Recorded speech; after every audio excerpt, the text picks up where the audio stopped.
chers concitoyens, chers amis, pour la première fois dans l'histoire de la République, des êtres abjects ont assassiné une rédaction. Cela ne s'était jamais produit dans l'histoire de la République française.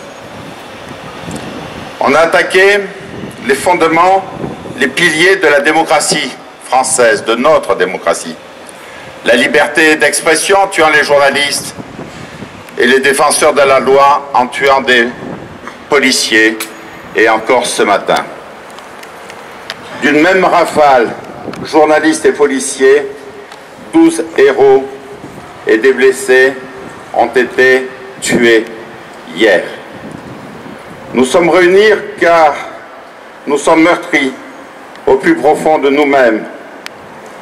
Face à cette guerre qui est déclarée à la démocratie, nous devons être unis, quelles que soient nos origines, quelles que soient nos opinions, quelles que soient nos religions et quelles que soient nos options politiques.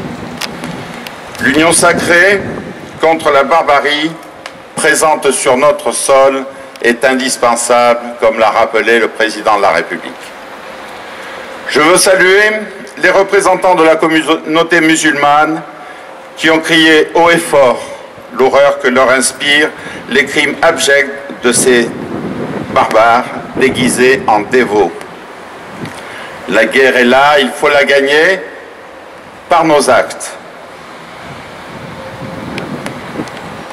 Je vous ai réunis, comme partout en France, à la même heure, pour que l'on se recueille à la mémoire des 12 héros dont je parlais, morts au nom d'une des valeurs essentielles de notre démocratie, de notre République, la liberté d'expression, et aussi morts ceux qui la protègent.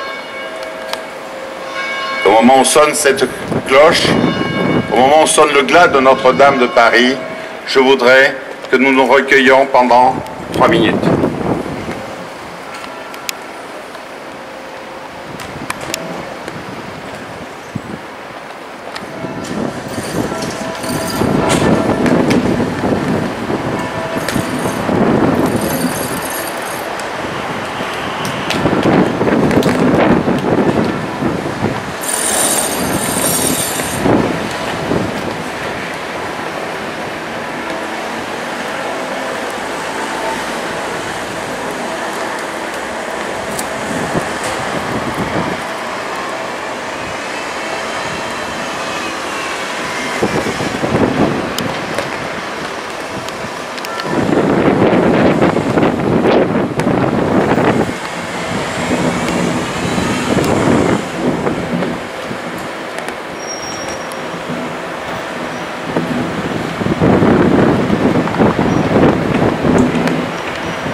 Monsieur le conseiller général, mesdames et messieurs, je vous remercie.